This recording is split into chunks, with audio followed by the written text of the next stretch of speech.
দেখো এখানে নন রিডক্স বিক্রিয়া,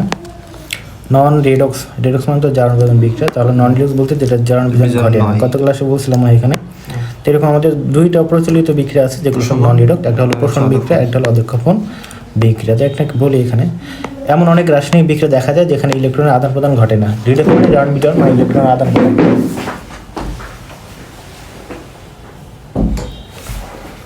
তো এখানে ইলেকট্রন আদান প্রদান ঘটে না, এই ধরনের রাসায়নিক বিক্রিয়াকে নন রিডক্স বিক্রিয়া বলে। তো নন রিডক্স বিক্রিয়া কাকে বলা হয়, সংজ্ঞা আসতে পারে 1 নম্বরে, ক নম্বরে।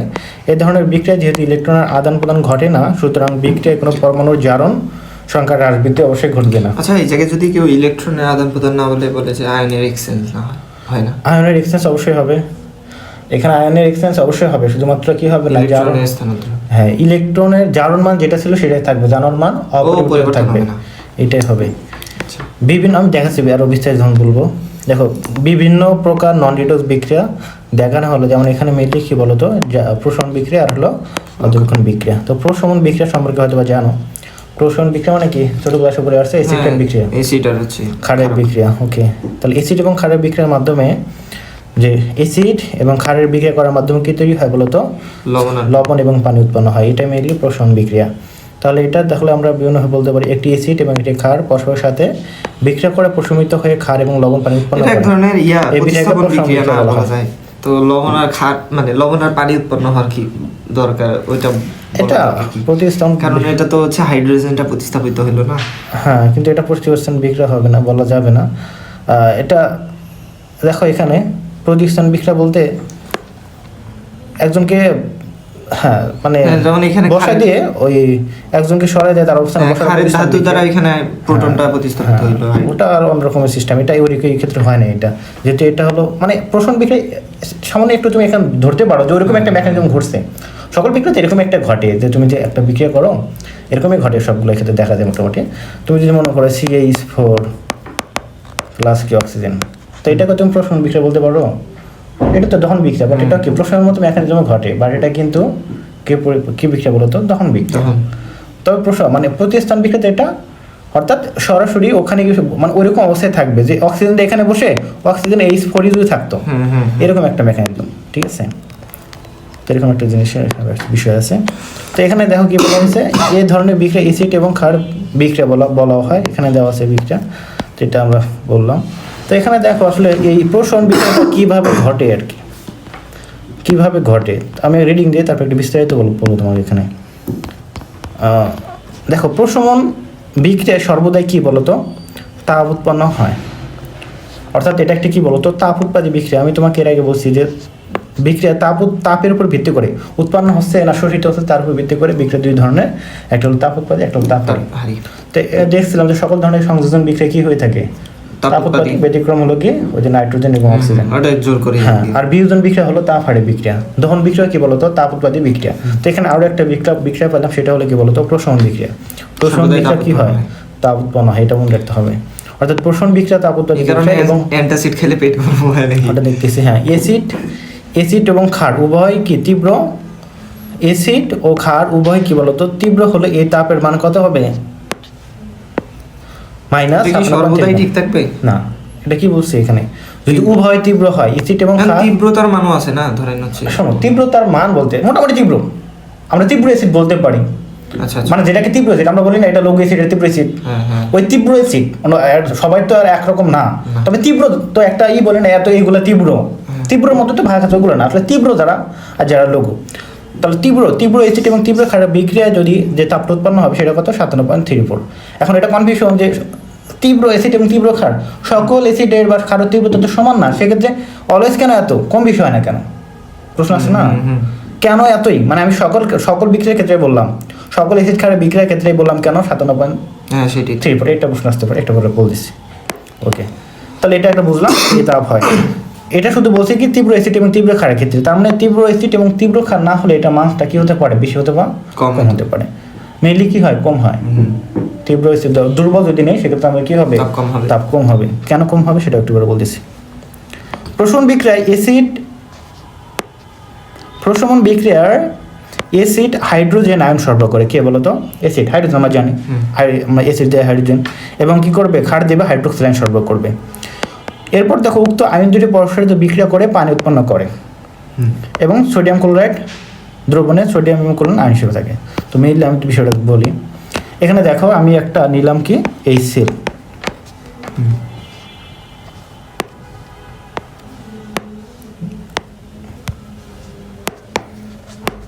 দেখে নিলাম হলো HCl প্লাস হলো সোডিয়াম ক্লোরাইড, সোডিয়াম হাইড্রোক্সাইড। আসলে বিক্রিয়াটা কার মধ্যে ঘটে? তাহলে অ্যাসিড এবং ক্ষার নিলাম, দুইটা কিন্তু কি তীব্র, অ্যাসিড এবং তীব্র ক্ষার। এখন দেখো তার মানে এখানে আসলে বিক্রিয়াটা কার মধ্যে হয়, মানে মেনলি আসল বিক্রিয়া কোনটা? এখন দেখো তীব্র অ্যাসিড এবং তীব্র ক্ষার সহজেই জলীয় দ্রবণে কি হয়, বিয়োজিত হয়ে যায়। তো বিয়োজন হবে, এটা বিয়োজিত হয়ে কি তৈরি করবে, H প্লাস এবং Cl মাইনাস ক্লোরিন, এই দুটো তৈরি হবে। এখানে আবার কি বলতো, সোডিয়াম প্লাস আর হচ্ছে OH মাইনাস, এগুলো কিন্তু হবে, তাই না? তো এখানে যেটা হবে, এই যে আমরা যে এই যে আমাদের অ্যাসিডের যে অ্যানায়ন আছে এখানে ক্লোরিন, এবং এখানে যে আমাদের আছে সোডিয়াম, এরা কোনো বিক্রিয়া করবে না। এখানে এই যে H প্লাস মানে অ্যাসিড থেকে H প্লাস এবং ক্ষার থেকে হাইড্রোক্সিল আয়ন, এই দুইটা যুক্ত হয়ে কি করবে, পানি গঠন করবে, পানি গঠন করবে H2। আর এই যে বাকি দুটা থাকলো, এই দুটা কিন্তু একত্রে যুক্ত হবে না। আচ্ছা। আমরা তো বলি কি লবণ উৎপন্ন করে না সোডিয়াম ক্লোরাইড, আসলে লবণ কিন্তু এরকম হয় না। এখানে এখানে কি হিসেবে থাকে বলো তো, সোডিয়াম আয়ন ক্লোরিন আয়ন হিসেবে থাকে। আচ্ছা, এদেরকে বলে আমরা দর্শক আয়ন, ঠিক আছে? আচ্ছা। কি বলবো, দর্শক আয়ন। দর্শক আয়ন। তাহলে মেইন বিক্রিয়াটা কোনটা করতেছে বলো তো? এই তাহলে প্রশমন বিক্রিয়া মেইন বিক্রিয়া করতেছে এই যে পানি উৎপন্ন হচ্ছে। দেখো এখানে একটা বিষয় যে এটা কি এক ধরনের সংযোজন বিক্রিয়া কিনা? প্রথমে বিয়োজন ঘটছে, বাট এখানে তাহলে তো এক ক্ষেত্রে বলা যায় না যে লবণ উৎপন্ন হয়।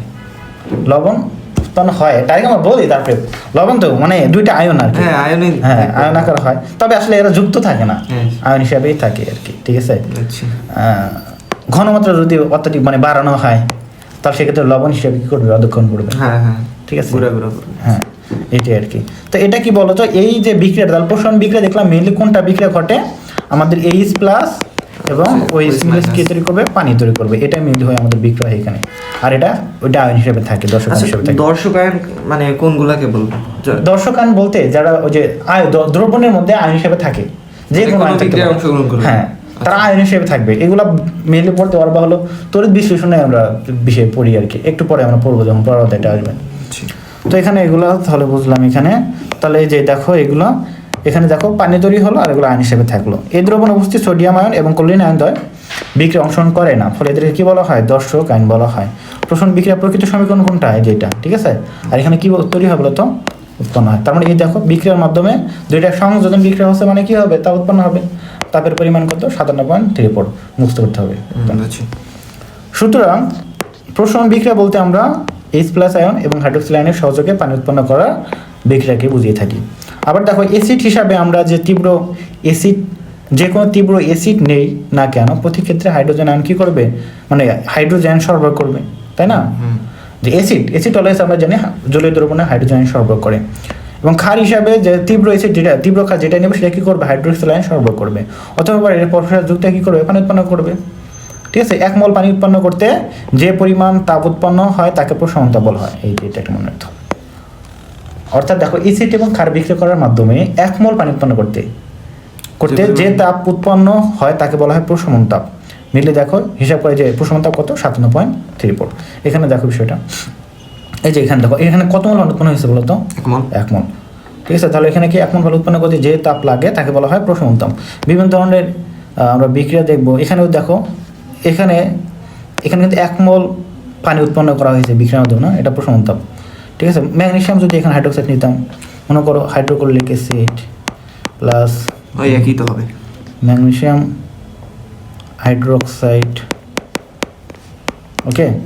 তাহলে এখানে কি হবে বলো তো, আমাদের অবশ্যই তো পানি হবে, ম্যাগনেসিয়াম ক্লোরাইড আর হচ্ছে পানি, আর ম্যাগনেসিয়াম ক্লোরাইড হবে, ঠিক আছে? ওকে, এই ইয়া হবে, এখন দেখো তো, Cl2 হবে। এখন দেখো তো Cl2 আমাদের এখানে দেখো অক্সিজেন আছে কয়টা, একটা। এখানে দেখো অক্সিজেন আছে কয়টা, দুইটা। এখানে আছে একটা, তাহলে কি দিতে হবে, ম্যাগনেসিয়াম ক্লোরাইডে তো 2 হবে, নাহলে তো মিলবে না। এই যে কোনটা, ম্যাগনেসিয়াম ক্লোরাইড। তাহলে এখানে কত হলো? দুইটা পানি হয়েছে না? ওকে। ক্লোরিন এখানে কত আছে? একটা, দুইটা দিলাম। দেখো তখন ঠিক আছে, ভুল আছে কিনা। হাইড্রোজেন কত হলো? 4টা। এখানে তো দুইটা, 4টা হয়ে গেছে। ম্যাগনেসিয়াম কত হলো? একটা। ঠিক আছে, একটা, ঠিক আছে। তাহলে দেখো এই যে বিক্রিয়ার ক্ষেত্রে, ঠিক আছে, তাহলে এখানে দেখো 1 মোল পানি উৎপন্ন করতে যে তাপ লাগে, প্রশ্নটা এখানে কয় মোল দ্বিগুণ হবে? হ্যাঁ, এখানে কয় মোল পানি উৎপন্ন হয়েছে বলো তো? 2 মোল। তাহলে 1068 হইতেছে। না 2 মোল। তাহলে এই প্রশমন বিক্রিয়ায় প্রশমন তাপ মানে এটা বিক্রিয়া, এটার জন্য কিন্তু প্রশমন তাপটা কি হয়ে যাবে বলো তো? দ্বিগুণ হবে। দ্বিগুণ, হ্যাঁ দ্বিগুণ হবে, কিন্তু আসলে প্রশমন তাপ বলে 1 মোল উৎপন্ন করতে কিন্তু, করবো। হ্যাঁ 1 মোল করতে এটা লাগবে আর কি, এটা দেখলাম আর কি। একবার দোষের দরকার নেই। তো মিলিয়াম একটু ডিপে যাই, একটু ডিপে যাই। কথা হলো বললাম যে প্রশমন তাপটা কত বলো তো? 57.34 না? না কত? 57.34 ঠিক আছে। জুল, কিলো জুল না? হ্যাঁ, কিলো জুল এইটা মাইনাস, তাই না? মাইনাস 57.3 জুল, এটা কিন্তু প্রশমন তাপ। তাই বললাম এটা কাদের ক্ষেত্রে হয়? তীব্র অ্যাসিড এবং তীব্র ক্ষারের ক্ষেত্রে, তাই না? ফিক্সড। আচ্ছা কেন বললাম এটা ফিক্সড কেন? মনে করো তুমি 1 মোল নিলাম, 1 মোল আমি নিলাম কি বলো তো? HCl নিলাম, হ্যাঁ, এবং 1 মোল আমি নিলাম হলো কি বলো তো? সোডিয়াম হাইড্রোক্সাইড নিলাম। তার মানে এরা কি জলীয় দ্রবণে সম্পূর্ণ বিয়োজিত হবে কিনা? সম্পূর্ণ হবে। এটাও সম্পূর্ণ হয়ে 1 মোল হাইড্রোজেন দিবে। কত মোল? 1 মোল। 1 মোল হাইড্রোজেন দিবে, হাইড্রোজেন প্লাস। এটা কি দিবে? 1 মোল। 1 মোল OH মাইনাস দিবে। তাহলে বিক্রিয়া করে তো মনে করে 1 মোলই পানি তৈরি করবে নাকি? হ্যাঁ, 1 মোলই পানি তৈরি করতেছে না? 1 মোল। যদি আমরা অন্য কোনো একটা জিনিস নেই, অন্য কোনো একটা 1 মোল নেই, মনে করো সাপোজ এখানে আমি সোডিয়াম হাইড্রোক্সাইড পরিবর্তে মনে করো অন্য একটা জিনিস নিলাম, আমরা 1 মোল হিসেবে নিলাম পটাশিয়াম হাইড্রোক্সাইড নিলাম, একই তো হবে। তাহলে এক্ষেত্রেও তো 1 মোলই আসতেছে, 1 মোলই আসছে। যে কোনো ক্ষেত্রে আমি যদি তীব্র নেই অ্যাসিড নেই, সেক্ষেত্রে অলওয়েজ কি আসতেছে বলো তো? 1 মোলই আসবে। 1 মোলই আসছে। তার মানে কি 1 মোল পানি উৎপন্ন করতে খালি ওই গ্রুপটা তো হ্যাঁ সেমই, সেম পরিমাণে আমাদের পানি উৎপন্ন হবে, সেম পরিমাণ রিঅ্যাকশন হবে, তারপর সেম পরিমাণে কি হবে? তা উৎপন্ন হবে তীব্র ক্ষেত্রে। কিন্তু তাহলে আমরা বলতেছি যে এটা তীব্র অ্যাসিড এবং তীব্র ক্ষারের ক্ষেত্রে। কারণ যদি এর মধ্যে দেখো কোনো একটা যদি আমরা দুর্বল নেই, হ্যাঁ, তাহলে কি আমাদের এই সমান পরিমাণ দিবে? মনে করো হ্যাঁ ম্যাগনেসিয়াম হাইড্রোক্সাইড ছিল, মনে করো যে এই যে আমি এখানে একটা দিছি, দেখো সবার ক্ষেত্রে কিন্তু সমান হয় না। আমি একটা চার্ট তোমাকে নিয়ে আসছি এখানে।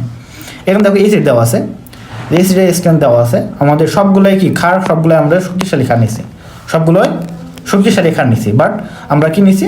স্ট্রং নিছি, স্ট্রং কিছু ওয়েকে নিছি, ঠিক আছে? অ্যাসিড দেখো এগুলো হলো স্ট্রং অ্যাসিড, আর কিছু আছে ওয়েক অ্যাসিড।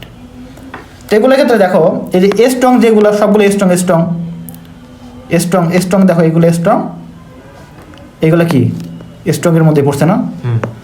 ক্ষার তো সবই স্ট্রং, হ্যাঁ, তো এইগুলো স্ট্রং, ওই এই অবধি স্ট্রং। হ্যাঁ, আচ্ছা দেখো সবগুলো কি 57.43 মোটামুটি। এই যে 57.3, এই যে একটা বেশি, হ্যাঁ মোটামুটি এরকম 57.43 আর কি ধরি এখানে সবগুলো মোটামুটি। হ্যাঁ একটু সমস্যা সামথিং মোটামুটি সেম।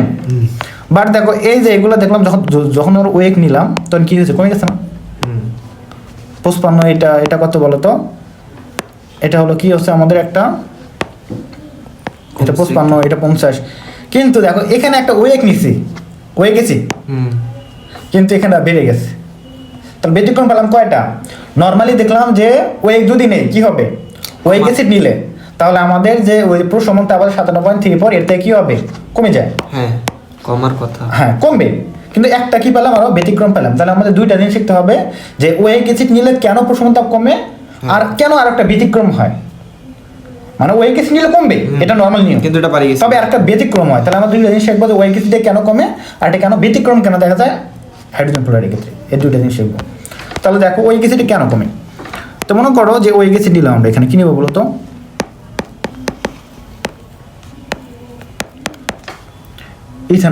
ইথানোয়িক অ্যাসিড নিলাম। আচ্ছা, তো এখানে আমাদের ক্ষার তো সোডিয়াম হাইড্রোক্সাইড। এ কি করবে? আমি যত মোল নিব তত মোলে দেবে কি? OH মাইনাস দেবে জলীয় দ্রবণে। কিন্তু এটা তো দুর্বল অ্যাসিড, তাই না? দুর্বল অ্যাসিডকে জলীয় দ্রবণে সম্পূর্ণভাবে বিয়োজিত হবে না, আংশিক পরিমাণে বিয়োজিত হবে, এবং অল্প পরিমাণ কি দিবে? অল্প H+ আয়ন দিবে। H+ আয়ন দিল। এখন তো মনে করো এই আমরা জানি যে দ্রবণে H প্লাস এবং হাইড্রোক্সিল আয়ন কি করবে, বিক্রিয়া করবে। তো মনে করো সাপোজ আমি দিলাম এখানে কত, এখানে মনে করো যে 1 মোল ধরলাম, মনে করো 1000 বা 1 মোলই ধরলাম আমরা, 1 মোল 6.02 কোনো 10 টু দি পাওয়ার 23 আছে। বাট এখানে তো অল্প পরিমাণ রেজিস্ট হয়েছে, মনে করো 100টা আছে, কতটা, ঘাটতি পড়বে 100টা আয়ন, এখানে হলো অ্যাভোগাড্রোর সংখ্যা। এখন বিষয়টা কি ঘটবে, এই 100টা কিন্তু আমাদের এখানকার কয়টা নেবে, 100টা নেবে না, সীমিত বিক্রিয়ক 100টা নিয়ে কি করবে, পানি তৈরি করবে না, পানি তৈরি করলো। তাহলে এখান থেকে মাত্র লস হলো কয়টা, 100টা। এর কিন্তু আছে, অনেক আছে, কিন্তু এর কি শেষ না, এর তো অনেক আছে। ওই স্থান তখন আবার কি একে কি করবে, ইনফ্লুয়েন্স করবে না, ভাই তুমি আরো কিছু তৈরি করো, আরো কিছু তৈরি করো, আরো ছাড়তে বলবে, হ্যাঁ তৈরি করবে না। তখন এর তো আর H প্লাস নাই, এর তো চাবে যে আমি যুক্ত হই পানি তৈরি করি, বাট এর তো H প্লাস নাই। তখন এই যে একে কি করবে, ইনফ্লুয়েন্স করবে যে ভাই তুমি কিছু H প্লাস তৈরি করো। কেউ কি এমনি এমনি কথা শুনে, এ তো দুর্বল, পারতেছে না, তার মানে তাকে কি দিতে হবে, শক্তি দিতে হবে, তাপ। আচ্ছা, এ পারতেছে না, এ তো দুর্বল জন্য পারতেছে না, H প্লাস তৈরি করতে পারতেছে না। তাহলে ইথানল গ্যাস আমাদের কি করতে পারতেছে না, আমাদের এই যে H প্লাস তৈরি করবে এটা পারতেছে না, লিমিটেশন আছে, 100টা করে চলে গেছে আর পারতেছে না। তখন কোন একটা ব্যক্তি যদি কোনো কাজ করতে না পারে, শক্তি দুর্বল, তাকে সাহায্য করতে হয় না, হ্যাঁ শক্তি দিতে হবে, টাকা দিতে হবে, সে দিতে হবে, যে কোনো হবে। তো এই যে একে পরবর্তীতে H প্লাস তৈরি করার জন্য শক্তি দিচ্ছে কে বলতো, এই দ্রবণ থেকে শক্তি দিচ্ছে, কে দিচ্ছে, দ্রবণ থেকে, বা আয়ন এই যোগটা থেকে কি দিচ্ছে, শক্তি, বা পরিবেশ থেকে শক্তি যাচ্ছে তার মধ্যে, বা দ্রবণ থেকে তাকে এনার্জি দিচ্ছে, শক্তি মানে কি দিচ্ছে, তাপ দিচ্ছে, মানে দ্রবণ থেকে তাপ নিচ্ছে।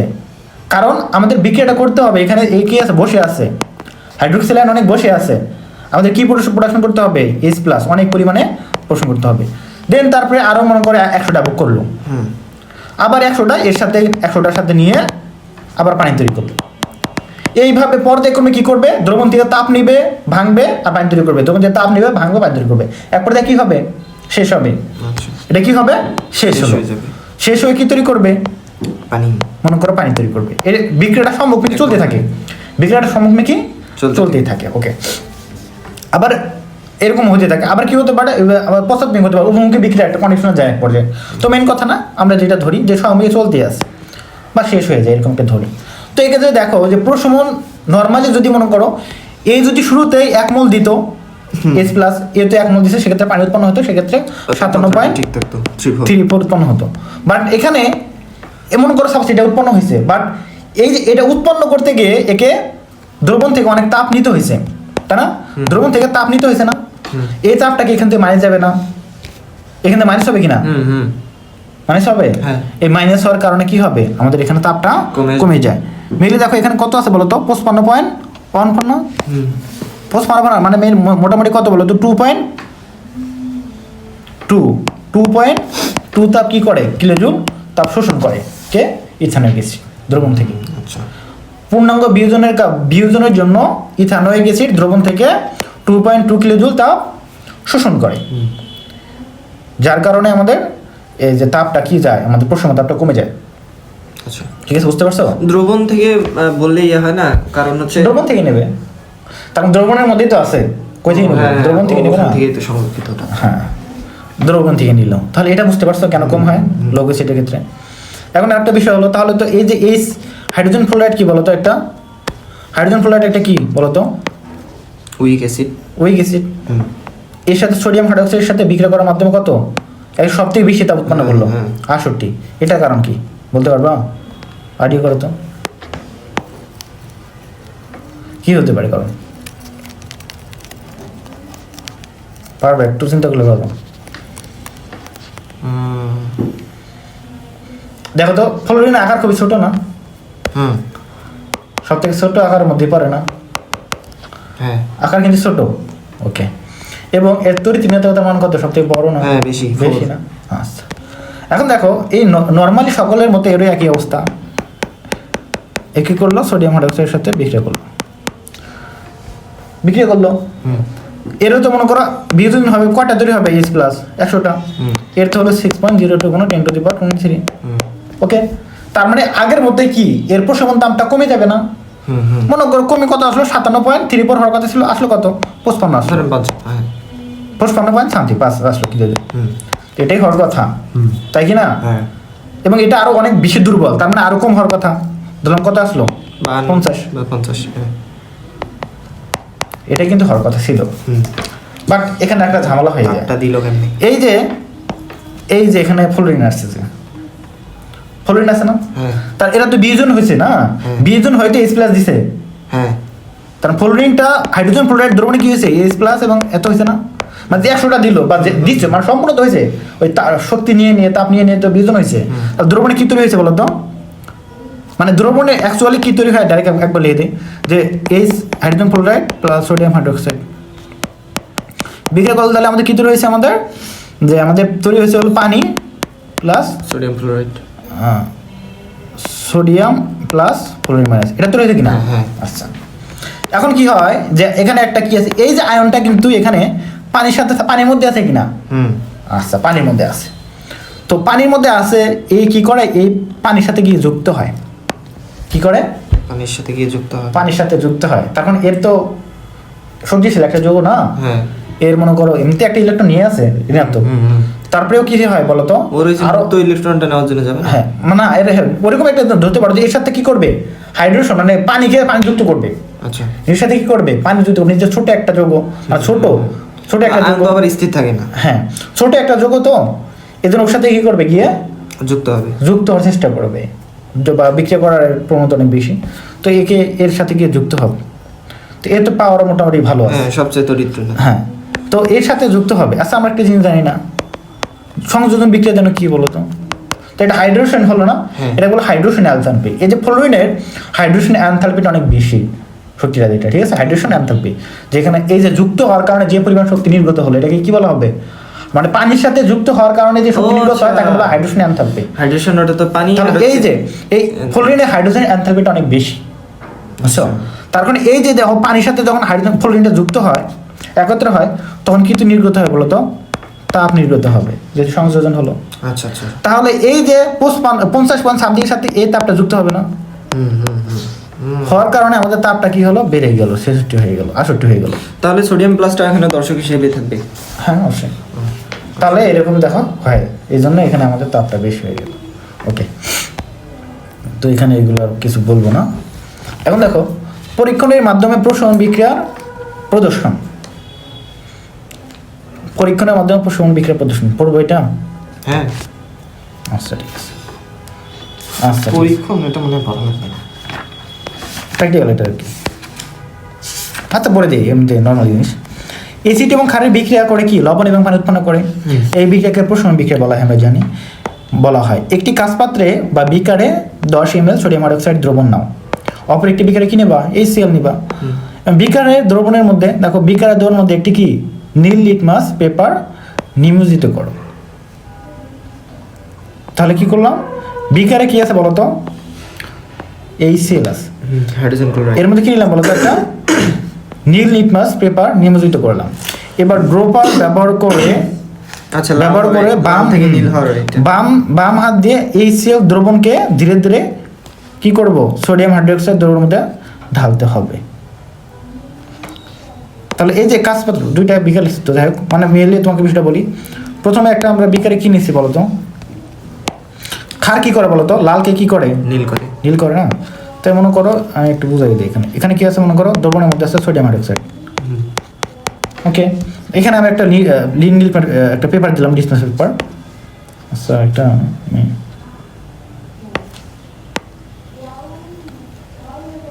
সেখানে যাই, তা এটা একটা পেপার নিলাম আমরা, ঠিক আছে।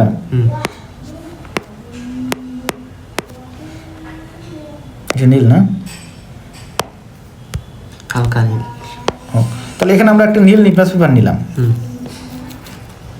ওকে। নীল লিটমাস পেপার নিচ্ছি, দেখো এবার কিসের মধ্যে নিমজ্জিত করলাম, ক্ষারের মধ্যে। তার মানে এটা চেঞ্জ হবে না, চেঞ্জ হবে না। এখন আমরা এর মধ্যে কি ঢালবো, এর মধ্যে মনে করো আমরা কি ঢালতেছি, হাইড্রোক্লোরিক অ্যাসিড ঢালতেছি। তাহলে এটা আস্তে আস্তে লাল হবে। আচ্ছা, ধীরে ধীরে কি বলতো, এই যে দ্রবণের পিএইচ কেমন ছিল, ক্ষারীয় ছিল না, ক্ষারীয়, তাহলে অ্যাসিডিক হবে, এবং এটা খুবই মানে আমাদের তীব্র ক্ষার, মনে করো 13 থেকে 14 মধ্যে থাকে পিএইচ। দিয়ে যখন আমরা এই মানে আমাদের ACl যুক্ত করব তারপরে কি পিএসটা কি যেটা কমে যাবে না, কমবে। 7-এর দিকে আসবে না, এক সময় কোথায় আসবে, যখন এসি যুক্ত করতে করতে যখন সমমোলার মিশ্রণ হবে তখন কি হবে, নিউট্রাল হয়ে যাবে, তখন পিএস কত হবে, 7 হবে।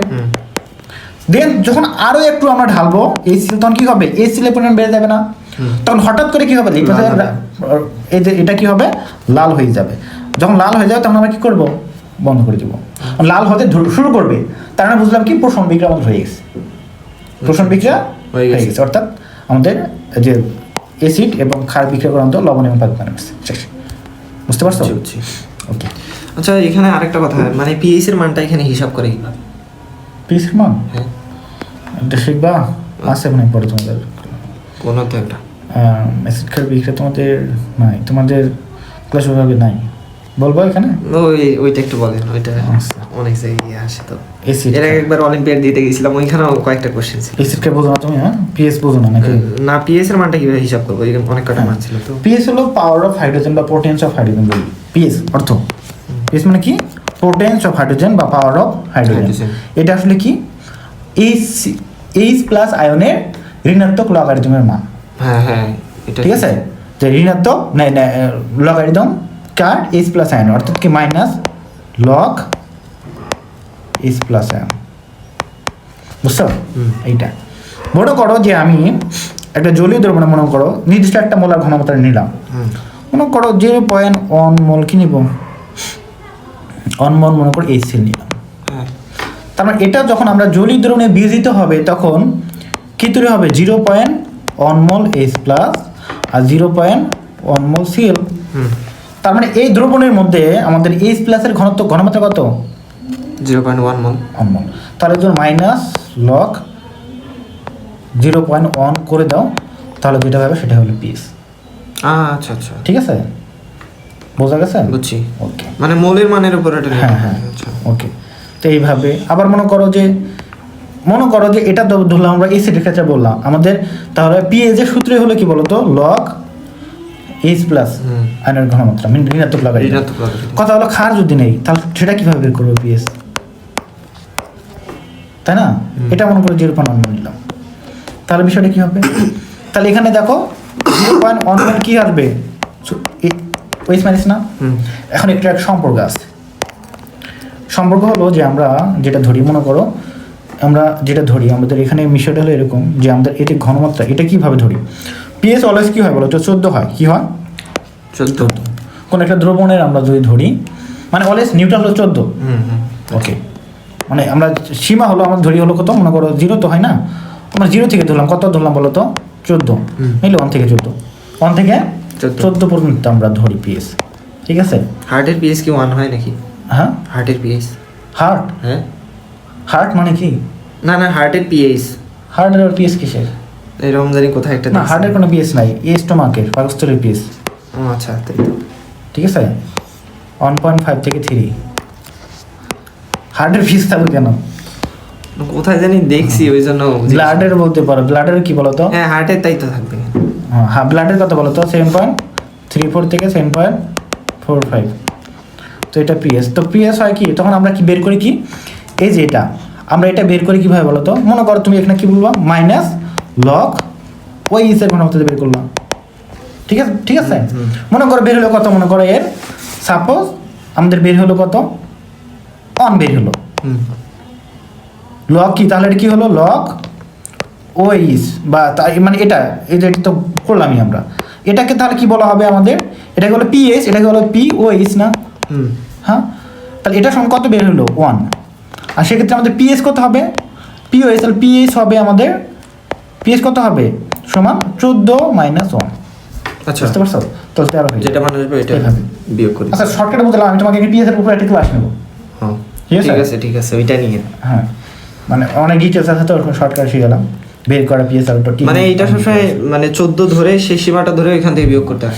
আচ্ছা ঠিক আছে, এটাই সর্বোচ্চ লিমিট 14। আমরা যেহেতু মনে করো পিএইচ বের করছি, পিওএস হবে একটা, ওটা এরকম বিষয় আর কি, যাই ওটা পরে আমি বলবো, বিস্তারিত বলবো। এটা তো বুঝতে পারছি আমি, ওকে, এখানে তো ঝামেলা নাই নাকি, না। ওকে, এখন একটা বিক্রিয়া আছে কি বলতো,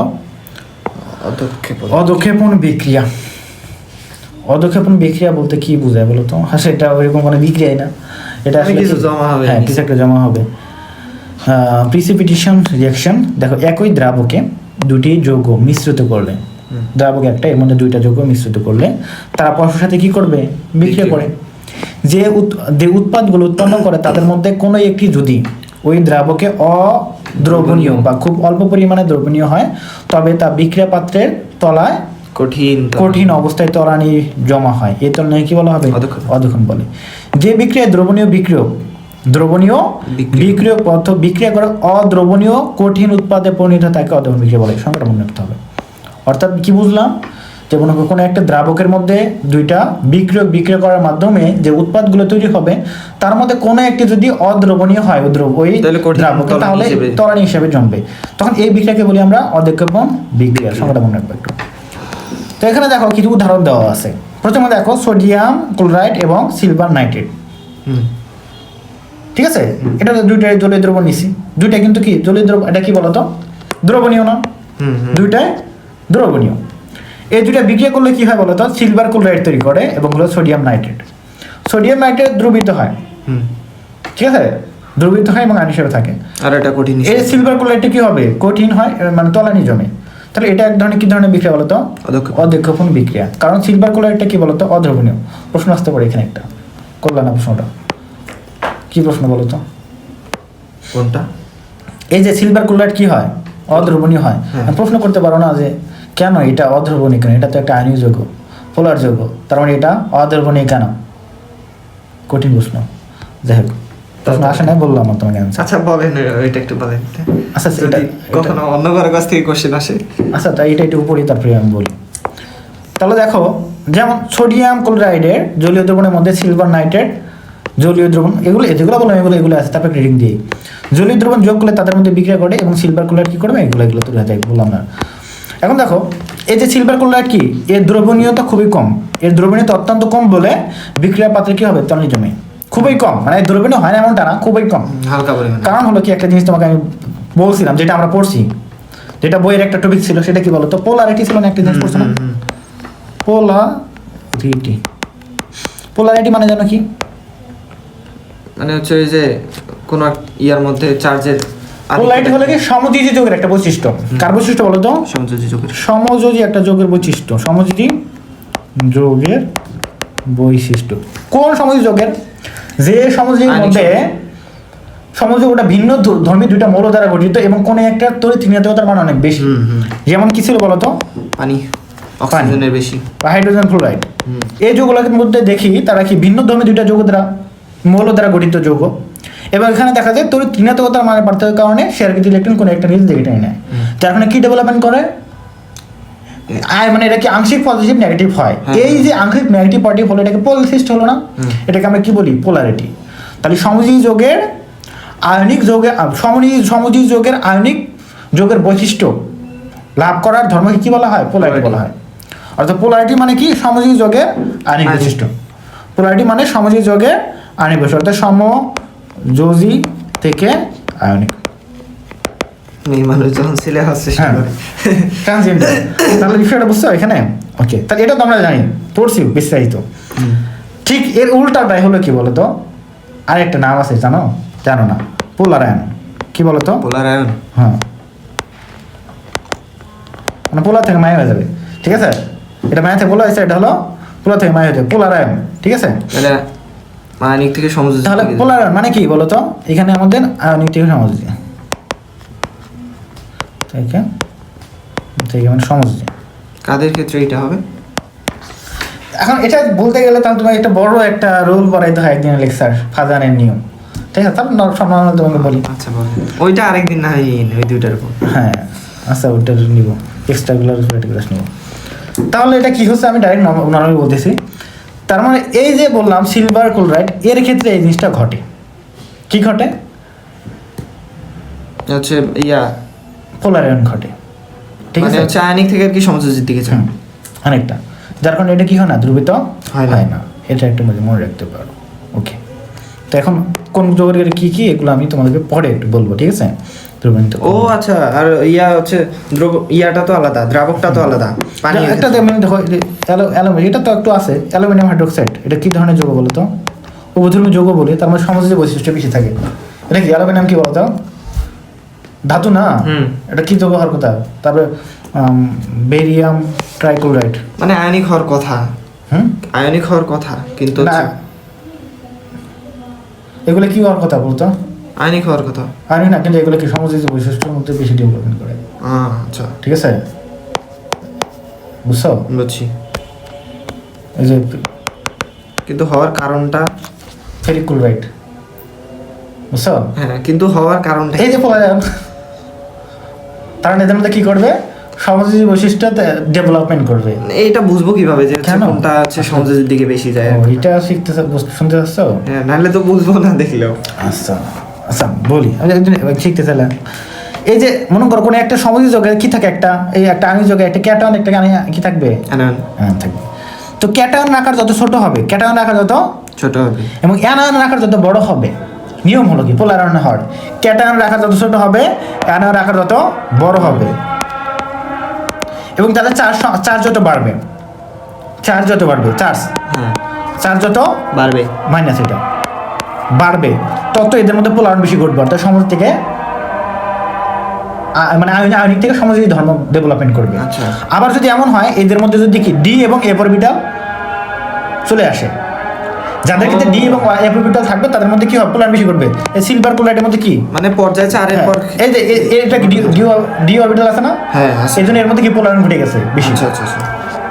তো এইগুলা বৈশিষ্ট্য বললাম। যদি মনে করো এমন একটা যৌগ যার মধ্যে ক্যাটায়ন আকারটা ছোট অ্যানোড আকারটা বড়, সেক্ষেত্রে পোলারায়ন হতে পারে। আবার চার্জ বেড়ে গেছে, তখন পোলারায়নের ক্ষমতাটা আরো বেড়ে গেল।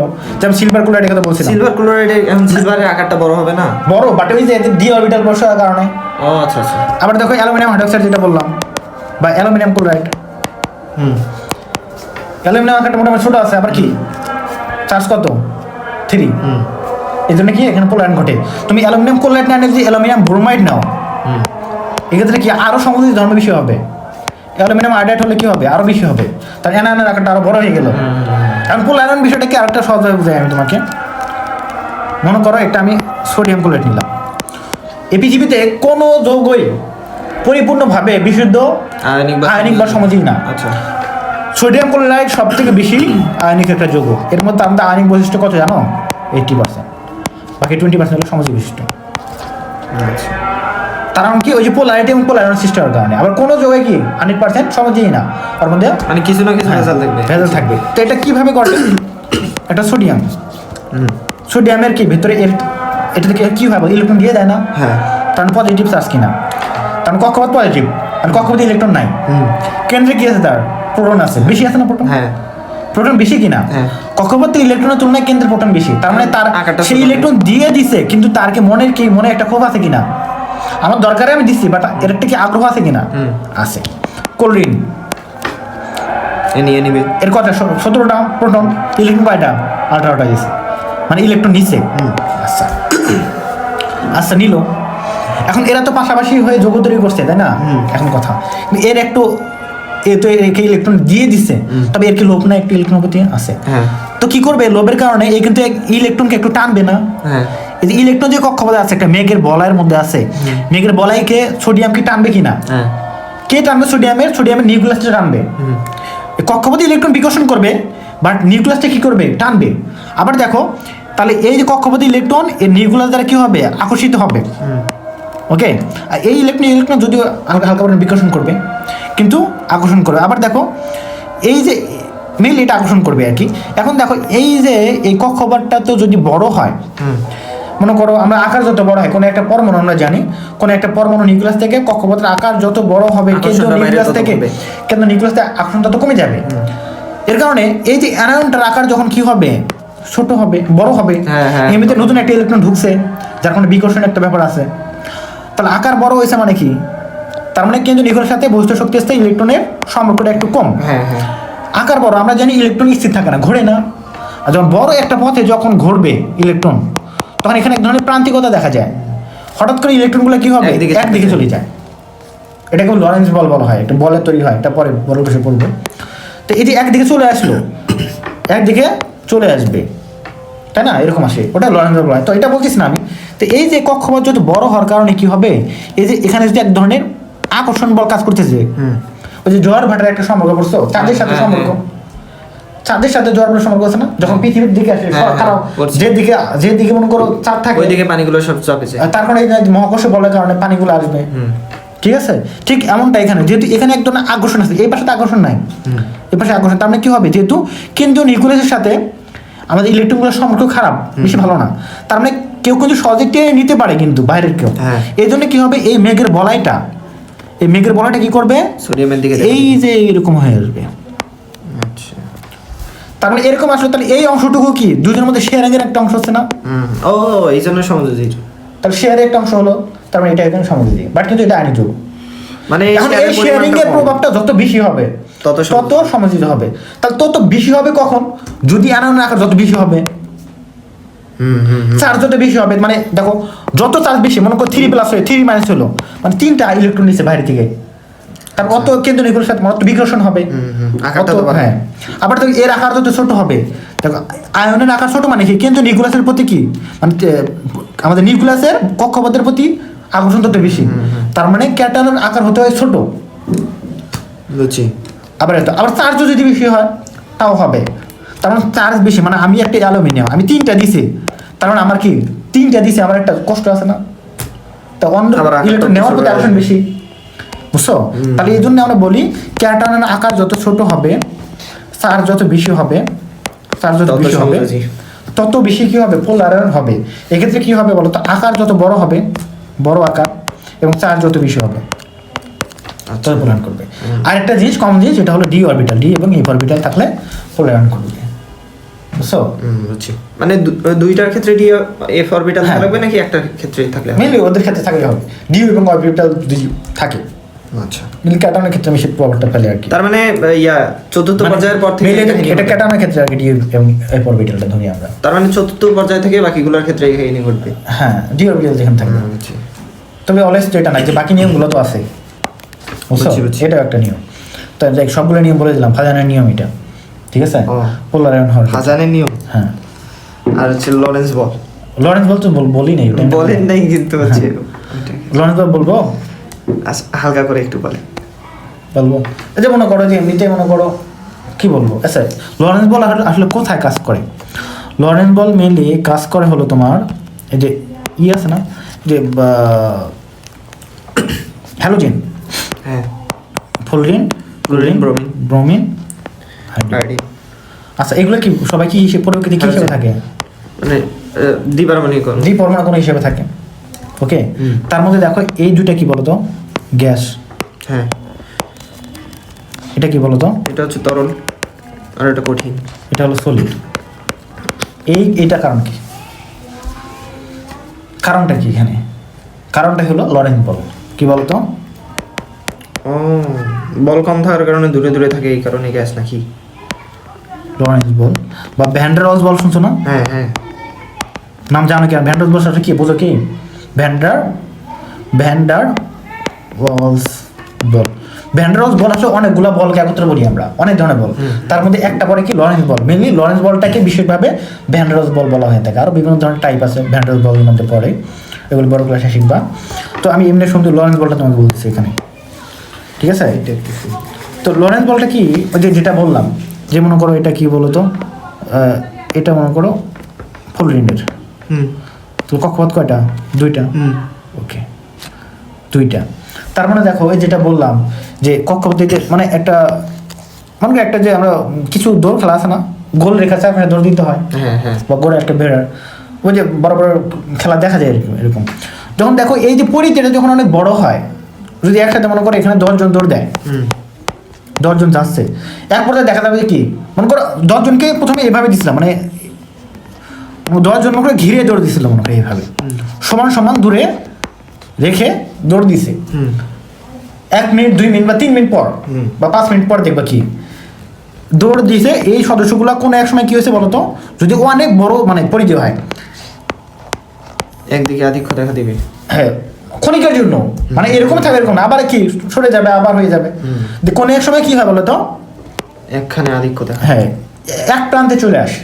তো ইলেকট্রনের ক্ষেত্রে ইলেকট্রন যদি ঘূর্ণায়মান মান, তাহলে যে পরমাণুর ক্ষেত্রে তার এই যে শেষ কক্ষপথটা অনেক বড় হয়, তার ক্ষেত্রে এই যে এইভাবে প্রান্তিকতা, ইলেকট্রনের প্রান্তিকতা দেখার প্রবণতা কি বেড়ে যায়। তো এটা কিন্তু ক্ষণিক বল। লরেন্স বল কি বলতো? ক্ষণিক বল। তো দেখো যখন এরকম একটা হয়, এক প্রান্তে আসে, তার মানে কি নেগেটিভ ইলেকট্রন এক প্রান্তে যখন আসবে, এই প্রান্তে কি হবে? Negative charge. এ পাশে কি হবে? Positive charge. ওই পাশে পজিটিভ ডেভেলপমেন্ট করবে। আচ্ছা, তাহলে এরকম হয় বিষয়টা এরকম যে ক্লোরিন আছে মনে করো, বা ফ্লোরিন অণু হিসাবে তো আছে। ওকে, তার মানে দেখো এইটা এই ফ্লোরিনের মধ্যে যখন এই ঘটনা ঘটবে, তাহলে মনে করো এটা আমি ফ্লোরিনের কক্ষপথ দিলাম, হঠাৎ করে মনে করো এর এই পাশে কি হয়েছে? ইলেকট্রনের ঘনত্ব বেড়ে গেছে। তার মানে এই পাশে কি হবে? নেগেটিভ। এই পাশে কি হবে? পজিটিভ। এটার ক্ষেত্রে আমি একটা দিয়ে ধরতেছি। তারপরে এর পাশে যদি আরো একটা অণু থাকে, সাবস্টান্স একটা, মানে ফ্লোরিনের ক্ষেত্রে, তাহলে এর পাশে এই অন্য যে এর পজিটিভ প্রান্তটাকে আকর্ষণ করবে। তাহলে নেগেটিভ মানে কি? এই যে এর পাশে যদি একটা কক্ষপথ থাকে, এটা কি করবে? টানবে না? একে পজিটিভ করে ফেলবে না? তারপরে এর মধ্যে এক ধরনের বন্ডিং তৈরি হবে কিনা? তবে ফ্লোরিনের ক্ষেত্রে এটা খুবই হয় না। কারণ কি? ফ্লোরিনের কক্ষপথটা খুবই ছোট না? ছোট তো। ছোট কক্ষপথে দৌড় দিলে দেখা যাবে যে চারিপাশে থাকবেই, এক জায়গায় ঘনীভূত হওয়ার কোনো সুযোগ আছে না। তাহলে দেখো ধীরে ধীরে দেখো ফ্লোরিন থেকে ক্লোরিন, ফ্লোরিন থেকে ক্লোরিন আকারটা বড়, মানে এর একটা প্রবণতা হয়। তবে এও তরল হতে পারে না, গ্যাস থাকে। তবে এর থেকে অনেক বড় হয়ে যায় কি? ব্রোমিন। তার কারণে প্রান্তিকতার সৃষ্টি হয়। এর কারণে কি হবে? পজিটিভ নেগেটিভ তৈরি হয়। এর কারণে কি হবে? তরল হয়ে যাবে। আর কথা বলতে পারো যে অলওয়েজ তো ফিক্স থাকে না, তার চার্জ তো ফিক্স থাকে। যেমন এটা কক্ষপথ ছিল, কোন এক সময় কি হলো? ইলেকট্রনগুলো এদিকে আসলো, তার মানে কি হলো? Negative positive. আবার একটু বড় তো এদিকে চলে যাবে, তখন এদিকে ভাঙে যাওয়ার কথা, ভাঙি যাবে, তখন অন্য জায়গায় ঘটবে, অন্য অন্যর সাথে ঘটবে। বা আবার মনে করো সবসময় তো থাকবে না এরকম, এক সময় আসছে আবার সরে গেল, তখন এই করলো না, বাট আশেপাশে অন্য একটা অণু আছে, ওর প্রভাবে আবার এর তৈরি হবে, এ তৈরি করবে। তো এরকম কন্টিনিউয়াসলি প্রভাবের কারণে কি হয় বলো তো? একটা অণুর সাথে মনে করো একটা অণু এর সাথে যুক্ত হলো, আবার কি হলো? এর সাথে ভেঙে গেল, আরেকটার সাথে তৈরি হলো।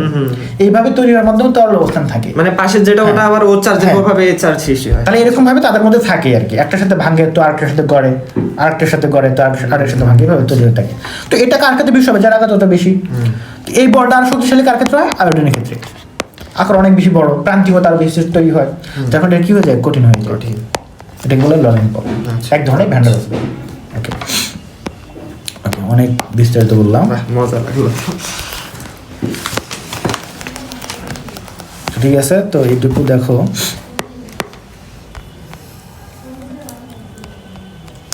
তো এখানে দেখলাম এটা, তাহলে এখানে আমাদের যতক্ষণ তৈরি হলো দেখো। আবার দেখো সোডিয়াম সালফেট দ্রবণে বেরিয়াম ক্লোরাইড দ্রবণ যোগ করলে বেরিয়াম সালফেট ও সোডিয়াম ক্লোরাইড উৎপন্ন করে, এই যেটা তৈরি করে। এখন এটা কি হয় না বলতো? দ্রবীভূত হয় না। মিলিয়াম সালফেট এবং কার্বনেটগুলো অদ্রবণীয় হয়ে থাকে আর কি। কারণ এক্ষেত্রে আমাদের ওই যে পোলার আয়রনের বিষয়টা বেশি ঘটে আর কি, ঠিক আছে?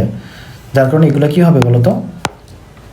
আমাদের অধঃক্ষেপণ ঘটে এদের মধ্যে আর কি, ঠিক আছে? ওকে, তবে দেখো কিছু কিছু অধঃক্ষেপণ বিক্রিয়া যেখানে ইলেকট্রনের স্থানান্তর ঘটে বা জারণ বিজারণ হয়ে গেল, আচ্ছা, এই সম্পর্কে পরবর্তী শ্রেণীতে জানতে পারবো। তার মানে কি বললাম আমরা সাধারণত দেখলাম এখানে আমাদের প্রশমন বিক্রিয়া, অধঃক্ষেপণ বিক্রিয়া কি নন নিরোধ বিক্রিয়া। তবে কিছু কিছু আছে যেখানে ব্যতিক্রম ঘটে কি জারণ বিজারণ ঘটে। একটু উদাহরণ দিয়ে দিই, ওরা বলতে পরবর্তী ক্লাসে থাকতে হবে, আমি একটু শিখে দিই। তো এখানে দেখো যেমন এই যে এরকম কিছু বিক্রিয়া আছে, যেটা হলো কি 3+ না, ফেরিক আয়ন, এটা হলো আয়োডিন না, আয়োডিন মাইনাস। এটার সাথে বিক্রিয়া করার মাধ্যমে এখানে হয় কি এই যে 2+ হয়ে যায়, আর এখানে আয়োডিন তৈরি হয়ে যায়, বুঝছো? আচ্ছা, একটা এই ইলেকট্রনটা ওকে দিয়ে দেবে, আয়রনকে দিয়ে দেবে, সমতা করার দরকার নেই, এখানে করলাম না, দুইটা লাগবে, দুইটা দিয়ে যাও। তাহলে এই যে বিক্রিয়াটা হলো এখানে কি হলো? এখানে মেইনলি হয় আমাদের Ap3+ থেকে কি হয়েছে বলো তো? Ap2+, মানে একটা নিয়ে নিছে না, একটা ইলেকট্রন নিচে, একটা ইলেকট্রন আয়োডিনের কাছে নিচে। কিন্তু আয়রনের বেশি স্থিতিশীল 3+ না, তাহলে নিল কেন? নিল বিক্রিয়ার নিচে, এখানে তার সঙ্গে কমাইছে, ইলেকট্রন নিচে, এর তো দিতে হবে, একে আবার আয়োডিন তৈরি হবে, এর ইলেকট্রন যেহেতু আছে অস্থিতিশীল, এ তো ক্যাটায়ন হিসেবে আছে, তো ইলেকট্রন নেবে না, অলওয়েজ নেবে। এখন একটা পাচ্ছে একটা নিচে, তিনটা বলে তিনটা নিত, স্থিতিশীল। আচ্ছা, তো এরকম একটা অবস্থা। তো যাই হোক, তো এখানে এরকম হয়। আবার যদি কপারের ক্ষেত্রে দেখি আমরা, কপার 2+ থেকে কি তৈরি হবে? সেম কন্ডিশনে ঘটে, কি হবে? কপার প্লাস হয়। এক্ষেত্রে কিন্তু আমাদের অধঃক্ষেপণের তৈরি হয় এই বিষয়গুলোর ক্ষেত্রেও, ঠিক আছে? আচ্ছা, ওই যে এই যে এখানে একটা যে আমরা ওই যে দেখি না হচ্ছে কপার এখানে দেখো সালফেটের দ্রবণে হচ্ছে জিঙ্ক করে, তখন হচ্ছে কপারটা নিচে পড়ে যাবে, এটা কি অধঃক্ষেপণ বলা যাবে নাকি প্রতিস্থাপন? বুঝলাম না। কপার সালফেটে দ্রবণে যদি হচ্ছে জিঙ্ক মানে জিঙ্ক মিশাই, তখন হচ্ছে কপারটা নিজে অধঃক্ষেপিত হয় না, ওটা কি অধঃক্ষেপণ বলবো না হচ্ছে প্রতিস্থাপন বলবো? অবশ্যই এটা প্রতিস্থাপন বিক্রিয়া, কিন্তু ওইটাতেও তো নিচে পড়ে। হ্যাঁ, এটাও তো নিচে পড়ে, এটা অধঃক্ষেপণ, এটা অধঃক্ষেপণ ঘটে, বা এটা কি ধরনের বিক্রিয়া করছে বলো তো? প্রতিস্থাপন বিক্রিয়া।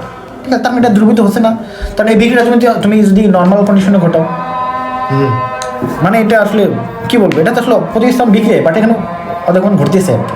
ঠিক আছে, তো এটাও আসলে আর কি ধরা হয় ওখানের মধ্যে শ্রেণীবিভাজন পরে। তো এখানে এই দেখো আয়রনটা কি বলতো, সলিড না, আয়োডিনটা এটা কিন্তু জলের জমে গেল। ঠিক আছে, বাট এখানে জারণ বিজারণও ঘটছে, তো এটা কি বলতো একটু ব্যতিক্রম আছে এখানে। ঠিক আছে, দেখুন তো কিন্তু এখানে কথা হচ্ছে আয়ন তো আর একাই থাকে না, আয়ন তো কোনো স্বাধীন অস্তিত্ব নাই, তার মানে হচ্ছে যখন যৌগের মধ্যে বিক্রিয়া করবে তার ভিতরে এই কাহিনীটা ঘটবে।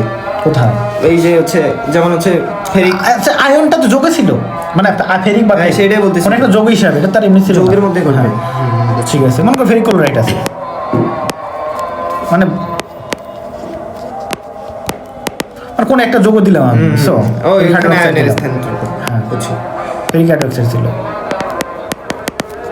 এরকম একটা ছিল কোনো একটা জিনিস, আর এখানে আয়োডিনের সাথে যোগ, মানে আয়োডিন কোনো একটা আয়ন হিসাবে ছিল, এরকম একটা যোগ হিসাবে।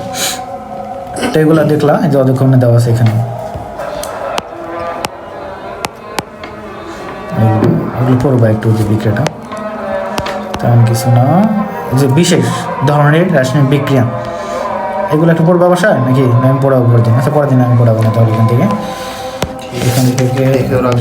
বিক্রিয়া।